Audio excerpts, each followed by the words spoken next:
கர்த்தருக்கு ஸ்தோத்திரம். இயேசு கிறிஸ்து நாமத்தினாலே வாசிக்கிறேன். 2 சாமுவேல் 12ஆம் அதிகாரம். கர்த்தர் நாத்தானை தாவீதினிடத்தில் அனுப்பினார். இவன் அவனிடத்தில் வந்து அவனை நோக்கி, ஒரு பட்டணத்தில் 2 மனுஷர் இருந்தார்கள். ஒருவன் ஐஸ்வர்யவான், மற்றவன் தரித்திரன். ஐஸ்வர்யவானுக்கு ஆடு மாடுகள் வெகு திரளாய் இருந்தது. தரித்திரனுக்கோ தான் கொண்டு வளர்த்த ஒரே ஒரு சின்ன ஆட்டுக்குட்டியை தவிர வேறொன்றும் இல்லாதிருந்தது. அது அவனோடும் அவன் பிள்ளைகளோடும் கூட இருந்து வளர்ந்து அவன் வாயின் அப்பத்தை தின்று அவன் பாத்திரத்திலே குடித்து அவன் மடியிலே படுத்துக்கொண்டு அவனுக்கு ஒரு மகளைப் போல இருந்தது. அந்த ஐஸ்வர்யவானிடத்தில் வழிப்போக்கன் ஒருவன் வந்தான். அவன் தன்னிடத்தில் வந்த வழிப்போக்கனுக்கு சமையல் பண்ணுவிக்க தன்னுடைய ஆடு மாடுகளில் ஒன்றை பிடிக்க மனதில்லாமல் அந்த தரித்திரனுடைய ஆட்டுக்குட்டியை பிடித்து அதை தன்னிடத்தில் வந்த மனுஷனுக்கு சமையல் பண்ணுவித்தான் என்றான். அப்பொழுது தாவீது அந்த மனுஷன் மேல் மிகவும் கோபம் உண்டவனாகி நாத்தானை பார்த்து, இந்த காரியத்தை செய்த மனுஷன் மரணத்துக்கு பாத்திரன் என்று கர்த்தருடைய ஜீவனை கொண்டு சொல்லுகிறேன். அவன் இரக்கமற்றவனாய் இருந்து இந்த காரியத்தை செய்தபடியினால் அந்த ஆட்டுக்குட்டிக்காக நாளத்தனை திரும்ப செலுத்த வேண்டும் என்றான். அப்பொழுது நாத்தான் தாவீதை நோக்கி, நீயே அந்த மனுஷன். இஸ்ரவேலின் தேவனாகிய கர்த்தர் சொல்லுகிறது என்னவென்றால், நான் உன்னை இஸ்ரவேலின் மேல் ராஜாவாக அபிஷேகம் பண்ணி உன்னை சவுலின் கைக்கு தப்புவித்து உன் ஆண்டவனுடைய வீட்டை உனக்கு கொடுத்து உன் ஆண்டவனுடைய ஸ்திரீகளையும் உன் மடியிலே தந்து இஸ்ரவேல் வம்சத்தையும் யூதா வம்சத்தையும் உனக்கு கையளித்தேன். இது போதாதிருந்தால் இன்னும் உனக்கு வேண்டியதை தருவேன். கர்த்தருடைய பார்வைக்கு பொல்லாப்பான இந்த காரியத்தை செய்து அவருடைய வார்த்தையை நீ அசட்டை பண்ணினது என்ன?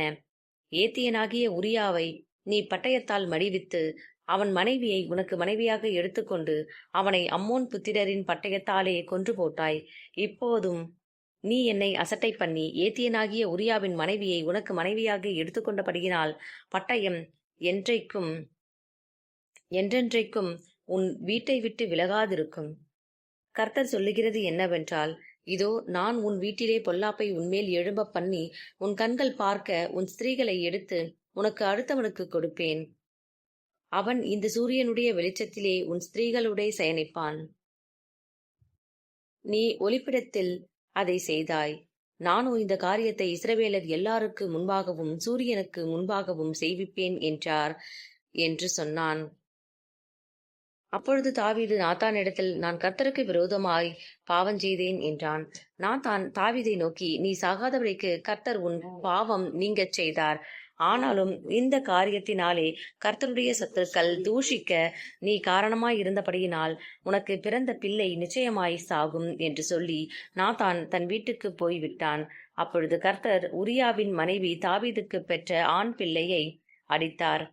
அது வியாதிப்பட்டு கேவலமாயிருந்தது. அப்பொழுது தாவீது அந்த பிள்ளைக்காக தேவனிடத்தில் பிரார்த்தனை பண்ணி உபவாசித்து உள்ளே போய் முழுவதும் தரையிலே கிடந்தான். அவனை தரையிலிருந்து எழுந்திருக்க பண்ண அவன் வீட்டிலுள்ள மூப்பரானவர்கள் எழுந்து அவன் அண்டையில் வந்தாலும் அவன் மாட்டேன் என்று சொல்லி அவர்களோடே அப்பம் சாப்பிடாமல் இருந்தான்.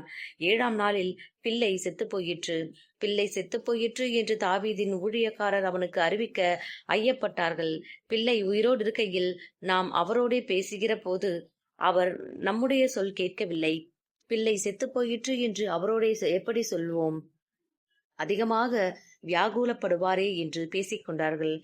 தாவீது தன் ஊழியக்காரர் ரகசியமாய் பேசிக்கொள்கிறதை கண்டு பிள்ளை செத்து போயிற்று என்று அறிந்து தன் ஊழியக்காரரை நோக்கி, பிள்ளை செத்து போயிற்றோ என்று கேட்டான். செத்து போயிற்று என்றார்கள். அப்பொழுது தாவீது தரையை விட்டு எழுந்து ஸ்நானம் பண்ணி எண்ணெய் பூசிக்கொண்டு தன் வஸ்திரங்களை மாற்றி கர்த்தருடைய ஆலயத்திலே பிரவேசித்து பணிந்து கொண்டு தன் வீட்டுக்கு வந்து போஜனம் கேட்டான். அவன் முன்னே அதை வைத்தபோது புசித்தான். அப்பொழுது அவன் ஊழியக்காரர் அவனை நோக்கி, நீர் செய்கிற இந்த காரியம் என்ன? பிள்ளை உயிரோடு இருக்கையில் உபவாசித்து அழுதீர், பிள்ளை மரித்த பின்பு எழுந்திருந்து அசனம் பண்ணுகிறீரே என்றார்கள். அதற்கு அவன், பிள்ளை இன்னும் உயிரோடு இருக்கையில் பிள்ளை பிழைக்கும்படிக்கு கர்த்தர் எனக்கு இறங்குவாரோ எப்படியோ யாருக்கு தெரியும் என்று உபவாசித்து அழுதேன். அது மரித்திருக்கிற இப்போது நான் உபவாசிக்க வேண்டியது என்ன? இனி நான் அதை திரும்ப வரப்பண்ண கூடுமோ? நான் அதனிடத்துக்கு போவேனோ அல்லாமல் அது என்னிடத்துக்கு திரும்பி வரப்போகிறது இல்லை என்றான். பின்பு தாவீது தன் மனைவியாகிய பத்சேபாளுக்கு ஆறுதல் சொல்லி அவளிடத்தில் போய் அவளோடே சயனித்தான். அவள் ஒரு குமாரனை பெற்றாள். அவனுக்கு சாலமோன் என்று பெயரிட்டான். அவனிடத்தில் கர்த்தர் அன்பாயிருந்தார்.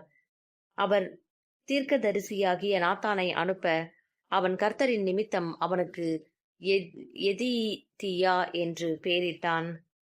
அதற்குள்ளே மோவாப் அம்மோன் புத்திரருடைய ராப்பட்டணத்தின் மேல் யுத்தம் பண்ணி ராஜதானியை பிடித்து தாவீதினிடத்தில் ஆள் அனுப்பி, நான் ராப்பாவின் மேல் யுத்தம் பண்ணி தண்ணீர் ஓரமான பட்டணத்தை பிடித்து கொண்டேன்.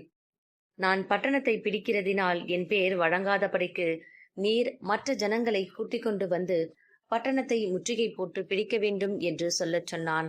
அப்படியே தாவீது ஜனங்களை எல்லாம் கூட்டிக் கொண்டு ராப்பாவுக்கு போய் அதன் மேல் யுத்தம் பண்ணி அதை பிடித்தான். அவர்களுடைய ராஜாவின் தலைமையிலிருந்த கிரீடத்தை எடுத்துக்கொண்டான்.